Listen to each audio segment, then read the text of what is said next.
Well, welcome to Walking in Spirit and Truth. That's better said. I'm glad you joined us this evening. Pastor John or Mr. John Craig is out. Yeah, he is. He was in Colorado and now he is in New Mexico. Yeah, taking care of business. So you just got me tonight, and that's okay because what have we been doing? We have been going over Psalm, the first chapter of Psalms, and just we've been focused on verse 1, and we're still on verse 1. And so we're going to look at some things there this evening. Let's jump right into the psalm right now. Everybody, open your scriptures up to Psalm 1, and we're going to look at verse 1. It says, "Blessed is the man who does not walk in the counsel of the wicked, or stand in the way of sinners, or sit in the seat of mockers, but his delight is in the law of the Lord, and on his law he meditates day and night. He's like a tree planted by streams of water, which yield its fruit in season, and whose leaf does not wither.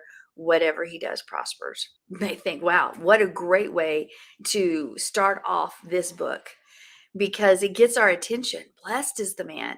It perks our ears up. We're like, okay, I want to hear more. I want to hear more. Well, of course, the Psalms are a great way to meditate on his word, a great way to find find him in the midst of trial and tribulation, and a great way to start your day. In fact, with Bible reading, I always think you should include Psalms and Proverbs as well as your Brit Hadashah and your Tanakh and Torah, et cetera, et cetera.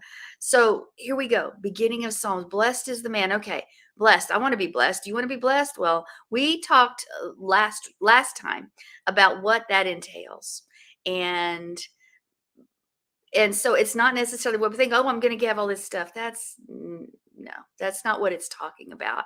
But it does perk our ears. It gets our attention, and so we think, why did David start it off like that? Well, he was a godly king. He made a lot of mistakes, just like you and just like me, but he was going to tell us how we're to be blessed. Okay. So if you have this formula, David, who was king, who was the man after Yah's heart, who was once a shepherd boy who defeated Goliath, tell us. We want to hear, how do we walk in this bliss, in this joy, in this blessing? What is the secret? That's what he's going to tell us. And see, how did the people of Israel see David? Well, at one point, they saw him as a shepherd boy. At another point, they saw him as king. So it varied throughout his life. But David wants us to consider something here when we open this psalm up. But of course, like I said, we've already talked about the word blessed. But he wants us to understand, what are the true building blocks of life? What are the things that are going to affect our outlook, are going to affect the way we walk, the way we talk, the way we act? What are those things? And you may say, well, that's easy. We follow Yah, we follow the Torah. Yes, that is true. That is true. We follow his instruction, and we walk in the anointing and of Yeshua, and living out loud with his testimony on our hearts, full of the Spirit. But let me ask you this. Does anybody ever mean to go down the wrong path? Do we do it on purpose? Does somebody say when they're young, I want to follow the wrong path. I want to be a failure. I want to mess up my life as much as possible. No, nobody says that. I would say no one says that. In fact, do you ever meet a person who consciously wants to ruin their life? No, usually it's the things they do, and one step after another step leads you down a path sometimes that you can't get out of, or that it's going to be really, really hard to get out of. So this life of ruin that some end up in, and maybe even you, maybe even me, it doesn't just happen overnight. Success doesn't happen overnight. Ruin doesn't happen overnight. It's step by step. There are paths that lead us that way. And this psalm is going to talk in part about this. What is it? It's going to allow us to see the things, or maybe have us take a good look at our lives to see what is shaping our lives. Why do we think like we do, act like we do, make the decisions we do? What's driving it? Who is driving it? Or maybe both of those questions. But we need to understand that it's very, very important, because we are people who have a Yah-shaped compartment. We've heard that since we were in the church. We've heard that all the time. And it's true.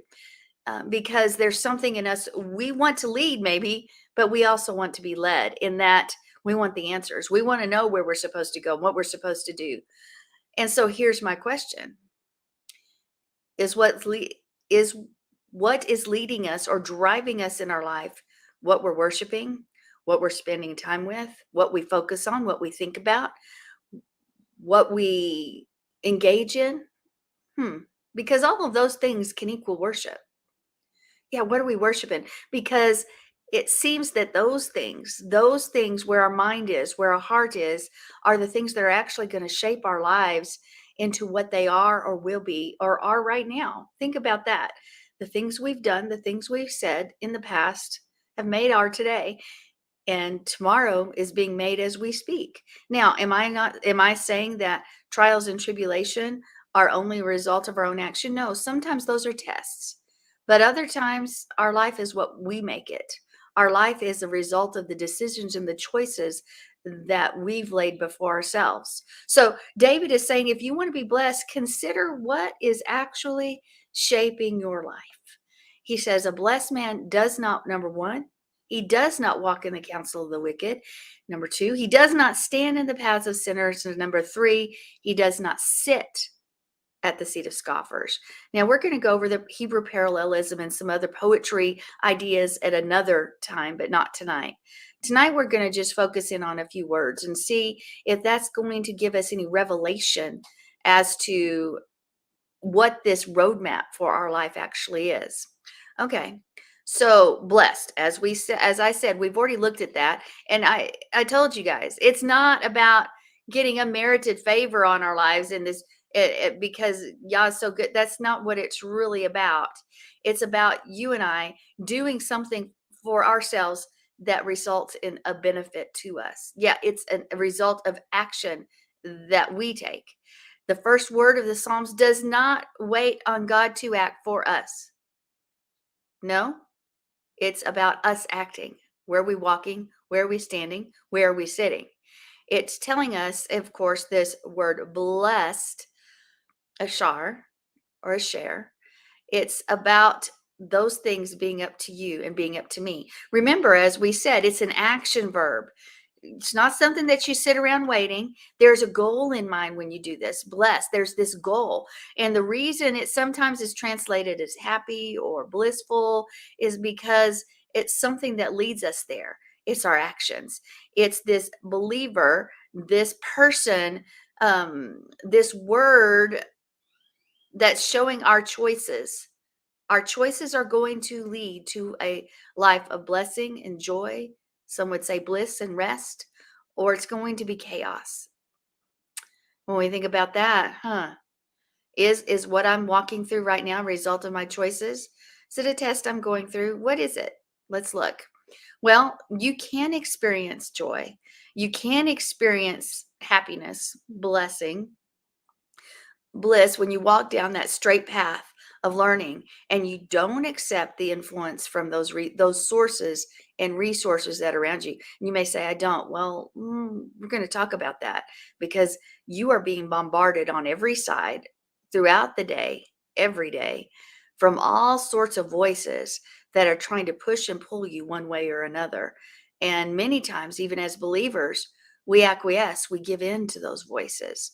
And we say, oh, okay, I do want. So we're going to look at that a little bit more closely. So when we look at these first words, these words in the Psalm that David's trying to tell us, it's about our choice of direction for our own lives. What direction do we choose to go?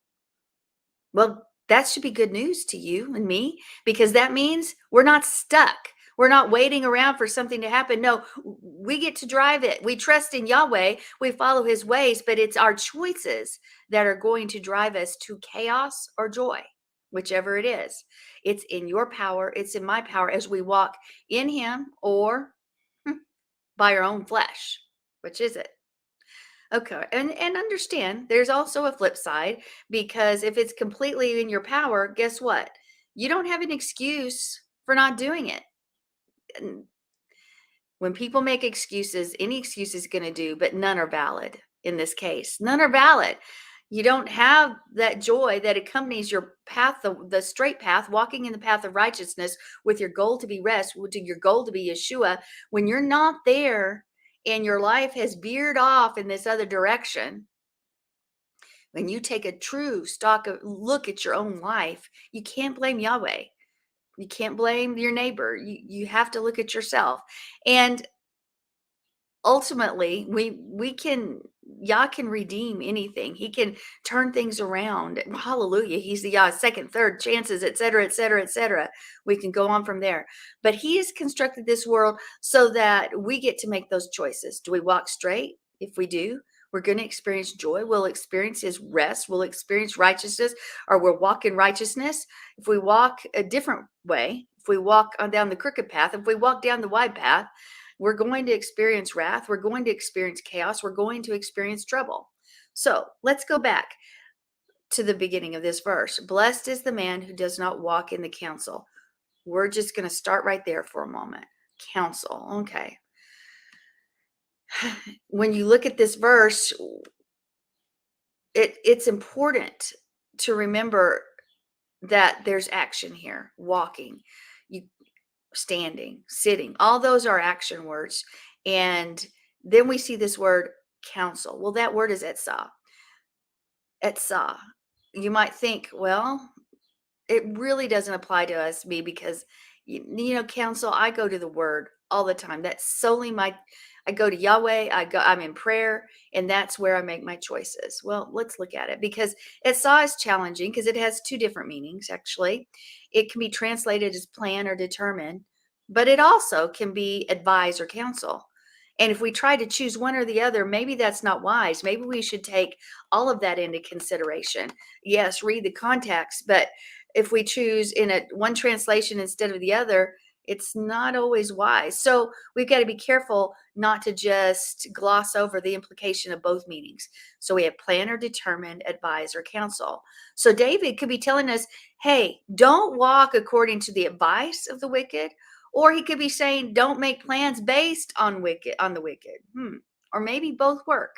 I would say both work. And again, you may say, well, that's not me. Well, let me ask this question. How do you make your decisions on what you buy? Okay. How do you make them? Big purchases, small purchases, on the whim purchases? How do you make those decisions? Is it influenced by advertising? Is it influenced by billboards? Is it influenced by your neighbor? Is it influenced by those things around you? Is it influenced because you've heard it's the next best thing? Is it influenced because in your mind you think you got to have something better, or this just isn't good enough, or it's out of date? Where are those decisions coming from? Guess what? Outside areas are counsel. Even if it's not direct, you're sitting in a chair with somebody getting counseling. That's not what it's talking about. So there's other influences in your life. Do you decide to purchase based on Yah's priorities? Are you influenced by marketing techniques or the world? Or, as I said, even people in your congregation or church or things have something that you think you need, but do you really need it? Who advises you? Who advises you on your desires? What you eat and what you wear, and even where you're going to live? Who's the one that gives you that advice? Do you hit your face and you pray for that shalom? You pray for his word and you don't move until it comes, or do you just live? Okay, next question. Where do you spend your time and effort? These all are self-reflective questions, but sometimes they can shed light on things in our areas that we need, or areas in our lives that we need to work on, because we think, hey, I don't have an issue here. But then again, maybe we do sometimes sit in the counsel or walk in the counsel of the wicked. Are your choices based on the clear mission statement of Yeshua? Or do you subconsciously listen to the vacation and cruise line operators and those that are pulling you a different direction? Do your goals in life overflow with service to others, or is it about me, providing for myself, taking care of myself? Number one. Anything else, if I have time, that might work, but it's not about others. It's about me, me, me. Hmm. Who really influences your thoughts about what you invest in, your retirement, your career, your social circles, even? Okay.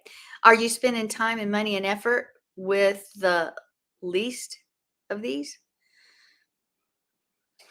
Those questions can sometimes cause us to say, ouch, ouch, because how we spend our time, who we spend our time with, looking at things beside ourselves is going to also say, are we truly only getting are we walking in the counsel of the wicked? So, what about your entertainment choices? I know time and time again, I hear people who are putting things before their eyes that maybe they shouldn't, reading, watching, spending time with, reading materials, hobbies, the culture. What is it? What's determining how you entertain yourself, your hobbies, your things you do, things you desire to do? When you make deliberate choices, are they always in line with the kingdom? Would you be doing that, saying that, watching that, reading that, acting like that, choosing that if Yeshua was right beside you? Well, he is, by the way. He is. He's there with you. So, are we chasing a dream of our own? Or have we prayed and said, Father, make my desires, those desires that you have for me? How much of our life looks like the Beatitudes, even? Does our life look like the fruit of the Spirit? Are we walking in the power of the Holy Spirit? Either of those things. Because it, any of those answers could possibly say there are influences in our life that are contrary to the word, that have, in at least in some form or fashion, been the counsel of the wicked. Remember, wicked in its part of its definition is not fulfilling the purpose for which it's been called. And that would bring us back to us. If we're not fulfilling the purposes for which we've been called by Yeshua, are we then wicked? Do we influence our own selves because it's our self-talk that overrides the Yah talk when he's speaking? Do we even give time for him to speak to us? Or is the voice in our head, or the voice that we're always listening to, the world or our own? The counsel of the wicked. So when you look at all of those questions, when you think and ponder all those things, I think becomes pretty obvious that we've also had some counsel of the wicked influence in our lives in one form or one fashion. I don't think any of us could say that advertising, whether it is by friend, foe, or by media or something else, hasn't affected us in some way and caused us at one time or another to purchase, do, see, act accordingly. I think we could all say we've been influenced because by the world, because we live in a world that is trying to push us, is trying to prod us, is trying to mold us into its image. And you really have to stand against the tide to be molded into his image. And when there's wickedness, when there's evil, when there are those things all around you. And we do not live in a world that is friendly to kingdom, his kingdom, Yah's kingdom.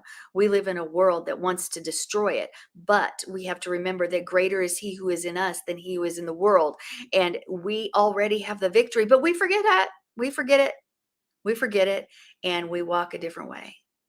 So answer those questions. I want you to truly think about them and then say, do we walk in the counsel of the wicked? So let's go forward back to walk. We've talked about walk before in other studies, and we're not going to go into an in-depth study right now, but let's talk about it just briefly. When we look at this word walk, it is halach in Hebrew.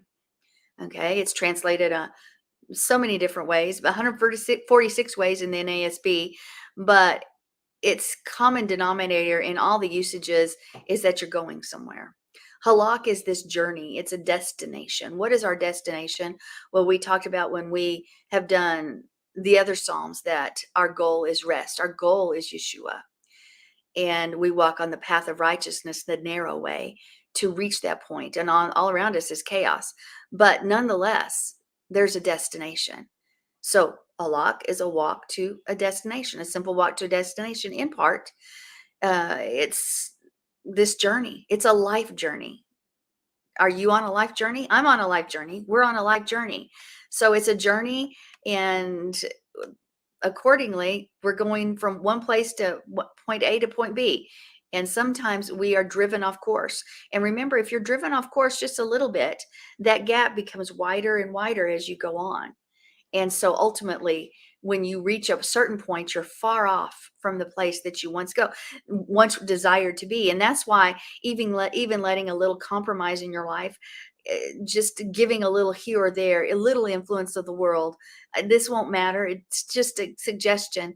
Those things will eventually lead us to a place where we're far away from Yahweh. We won't feel it at first. It'll just be a little bit. Eventually, we become numb to his call, numb to his correction, numb to his words in our life, and we just begin to walk in our own way, which again is really being influenced by Hasatan and all his minions, and that is the world around us, and it's sometimes even us. So halak, to go, to come, to walk.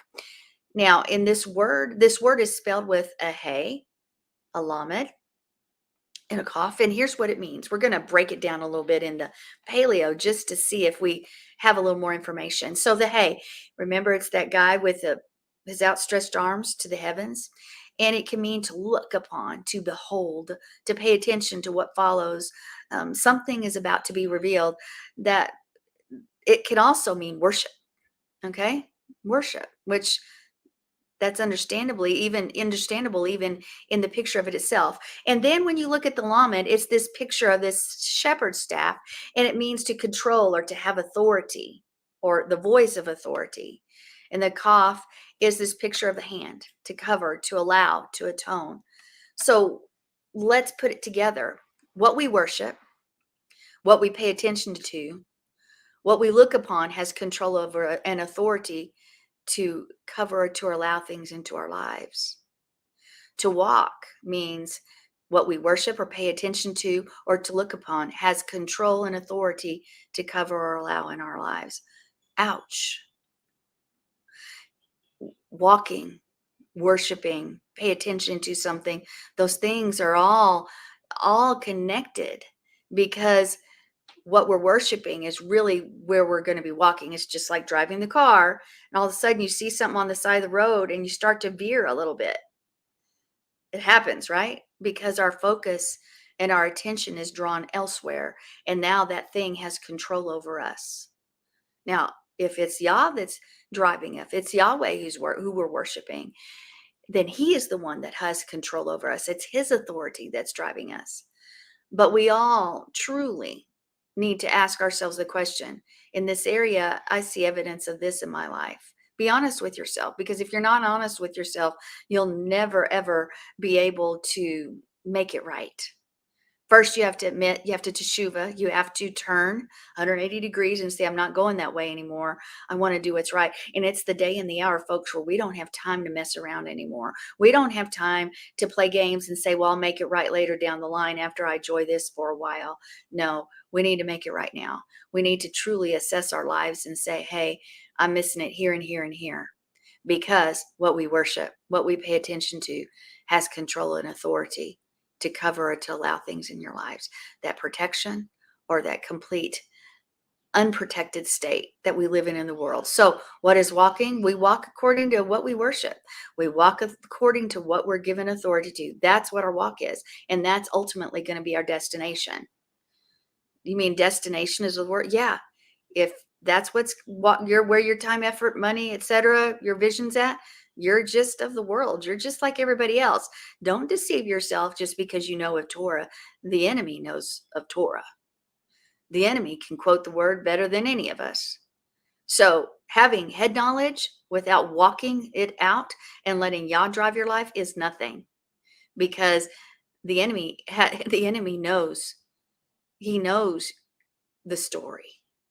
He knows. And so we cannot deceive ourselves because we have a little Torah knowledge, or we congregate every week, that's enough. It needs to be part of our life, part of what we live, and part of what we breathe, because Yah's given us this list of things that are allowed, And we need to walk that out. He's shown us the way we're supposed to walk, and it's not hard, but we do have to give our lives over to him. We can't be in control. If we're the ones sitting on the throne of our lives, then we're the ones that are controlling it, and that is the wicked way. So when we deviate from his path, when we deviate and let something else influence us, then we have just entered into chaos and weakness, and we're out of control, and it will ultimately, eventually lead to death. So here we start. Even though I walk, action, action, get rid of the chaos. So metaphorically, halak is about that pathway of your life. And I just said it's about what you're worshiping. It's about who you've given authority, where your advice comes from, et cetera, et cetera. It's about your choices, because it is a choice. It's about your action. Israel was commanded to walk in the ways of Yah. Deuteronomy 28:9 says, Yahweh will establish you as a holy people to himself, just as he has sworn to you, if you keep the commandments of Yehovah, your Elohim, and walk in his ways. His ways, not our ways. Not the ways of the world, not the ways that seem better, not the ways that seem right. If you're going to experience the state of joy, if you're going to experience blessing, if you're going to experience bliss, you're going to have to take action, halak, and walk in his way. Walk on his path of righteousness. Walk according to his word. We're going to have to choose the paths that are influenced by him and not from the world around us, even if it seems innocent. The world, in things that, even in things that seem good, if they're not things that Yah's called you to, will still lead to death. It will still lead us off the path that he's called us to. We must walk righteously if Yah is going to bless us. But there is a twist to it. There's something else in this word that you don't see in the English. What is it? Halak. Halak is the perfect aspect in Hebrew. It means that it's a completed action. It's not continuously happening. No, it's not. It means that it's completed. That's why it does not say is not walking, is not what it says, does not walk. It's already done. So the blessing of the man of righteousness comes after he has completely removed himself from the path of the wicked. Not having one foot in and one foot out, not just dancing with it a little bit and then coming over here. No, you have to completely remove yourself from the path of the wicked to receive that joy, to receive that bliss, to receive that blessing that where there's nothing missing, nothing broken, fullness, wholeness, and completeness in your life, that shalom. It's not instant. As I said, it takes time to get from point A to point B. It's a journey. But this is talking about this action. It's done. It's this instant gratification that we always want in all the things we do is not the way of righteousness. Now, once in a while, y'all can do that, but that's not the norm. Instant gratification is something we all desire. Even my granddaughter, she's 5 now, and I see she always wants it and she wants it now, but we're no different than her. We want it now. We're so impatient with things if they take time. For example, we had lots of hail hit our home Saturday night, so after Shabbat services, and enough hail that the ground was white still the next morning. And it's just a small area of town, or at least that I know of, which my garden and my house were under that umbrella, unfortunately.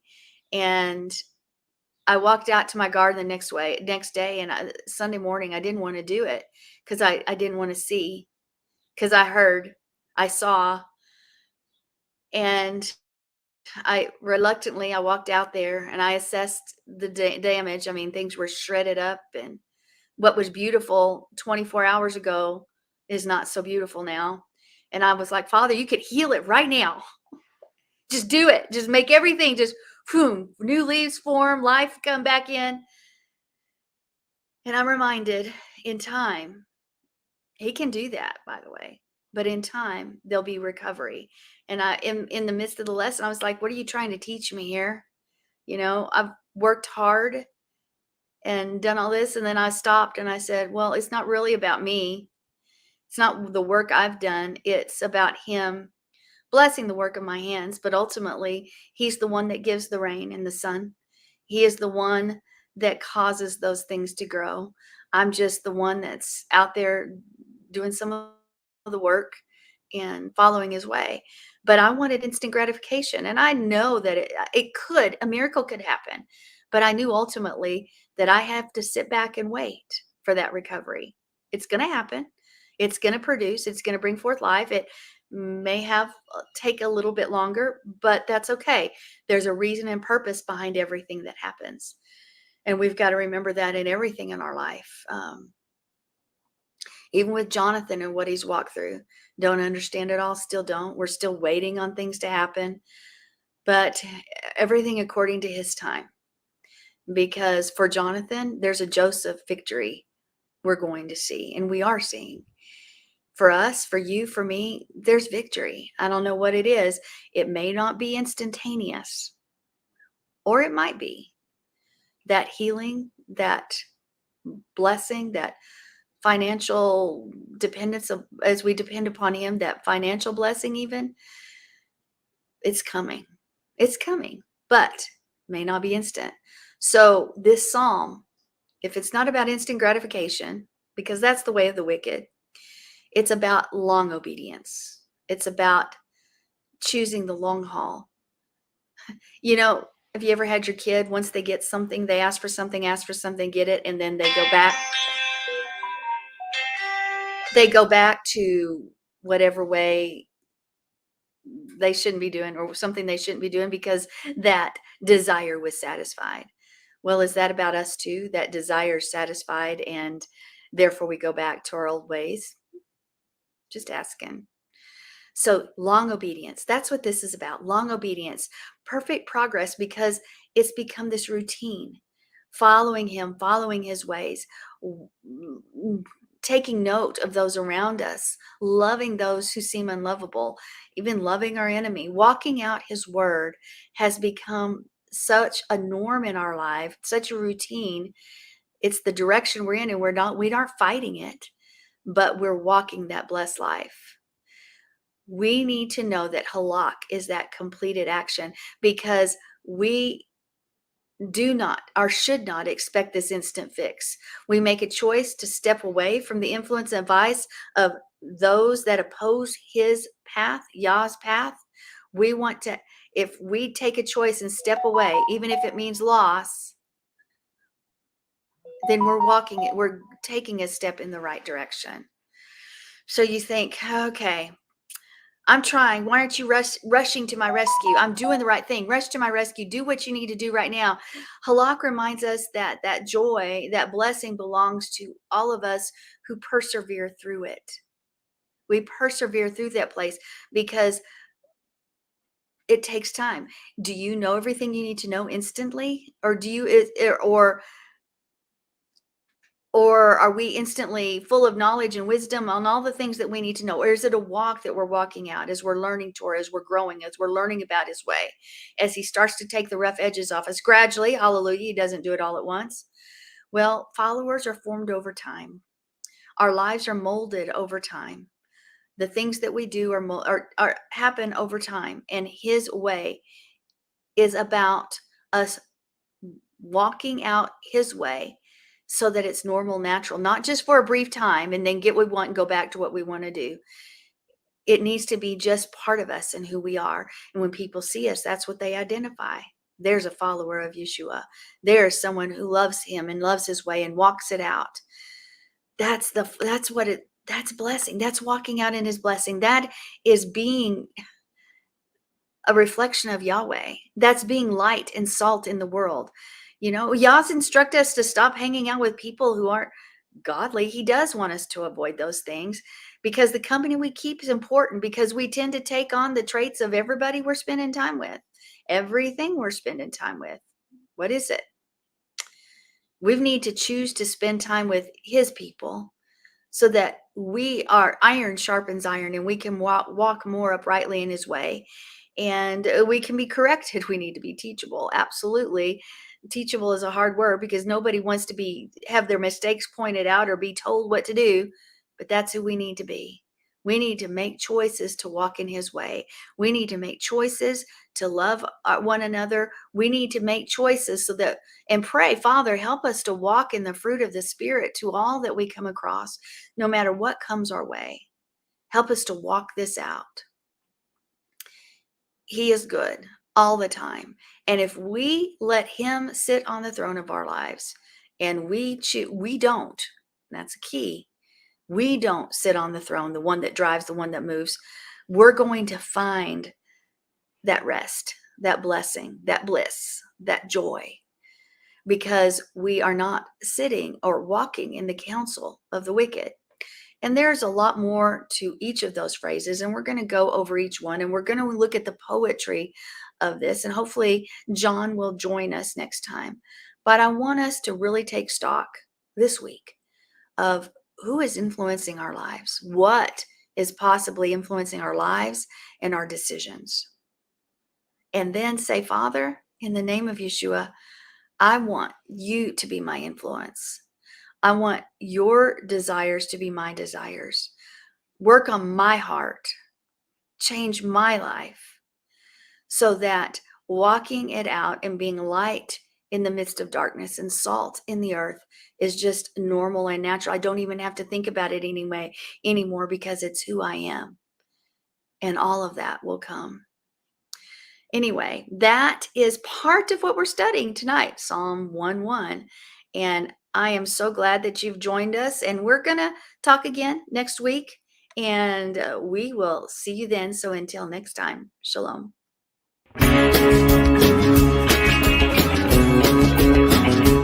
We are richly blessed to bring you what we believe is the fullest, most diverse, yet up-to-date progressive teachings, discussion, and prayer programming you can find anywhere on this planet. Be sure to take the tour of the MessianicLambRadio.com website. I'm Susan Hugie, thanking you for joining us on the Messianic Lamb Video Network.